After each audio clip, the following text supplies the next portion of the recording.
Hi friends, puri தான் யாருக்கு பிடிக்காது.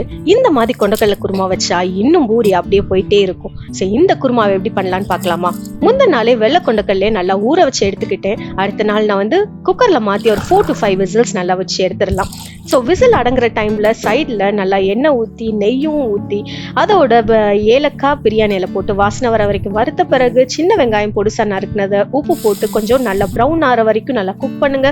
இதோட இஞ்சி பூண்டு பேஸ்ட், இந்த ஒரு ஃப்ரெஷ்ஷாக கிரவுண்ட் பண்ண மசாலா, இதை கீழே டிஸ்கிரிப்ஷன்ல கொடுக்குறேன், எனக்கு செக் பண்ணி பாருங்க.